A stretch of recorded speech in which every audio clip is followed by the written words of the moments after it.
So good. I am going to start out with this afternoon I talked a little about my two arms, one being shorter, and this one I got in a motorcycle accident. And that was about 8 years ago. And before that I used to run marathons. Oh man, I used to love to run marathons. I mean, it gave me such joy. I do remember they hurt a little, but the neighbors that saw me pull my car in front of the house said the walk from my car to the front door was the longest hour and a half of their lives. Like a slow motion accident. They couldn't take their eyes off. But I say, no, I'm going to do something different this time. I'm going to train. See, most people think about marathons as pounding your head against the wall and then it's the stop and it feels good, but I actually love it. There's this thing called runner's high that I hope to feel one day. And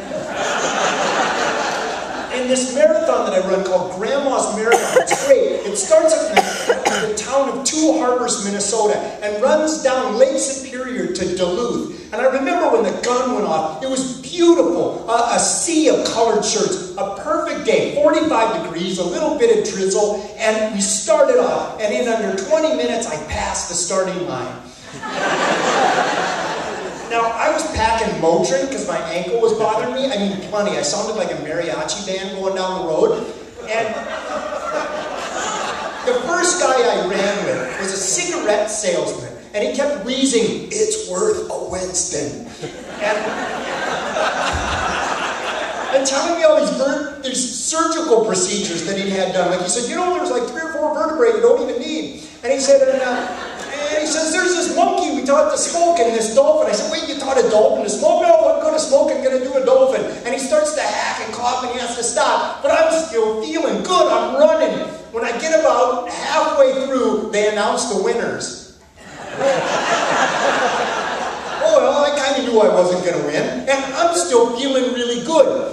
Then at mile 15, I see something I never hope to see again. Okay, now volunteers are all along the way, handing out oranges and water, and at mile 15, I see this hand sticking out in the road with a glob of Vaseline. Now, Vaseline is a valuable friend to the runner. You need it anywhere you rub together or are rubbed by clothing. And you need a heaping helping of petroleum jelly, or I guarantee viscosity leading to thermal breakdown. So, use a heaping helping. Now, I follow this glob down this arm to this little man standing there in high water pants. He's got Cheeto stains on the legs. And he's got this silver growth of beard on his face and this huge grin. And he's going, Vaseline. I mean, the thought of taking Vaseline from that little man sends a shiver up me. I make a huge arc around him. In fact, everyone's making a huge arc around the little man. In fact, after the race, I'd ask people, hey, do you remember that Vaseline man? They would get down for a shudder. So, I get past the little Vaseline man, but I can't shake him from my thoughts. One of the perils of running is the ability to dwell on something, no matter how repulsive. And I keep thinking about him when they're handing out the jobs. Okay, who wants to do water? Okay, who wants to do the oranges? And he's going, come on, hang in there, hang in there, hang in there. And they say, okay, who wants to do Vaseline? Oh, me, oh, please, oh, me.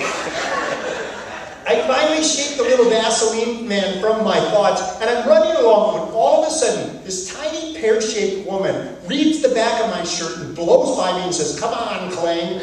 And then I notice one by one, various people of the whole human race come by. I mean, there's this naked guy with a clown wig on.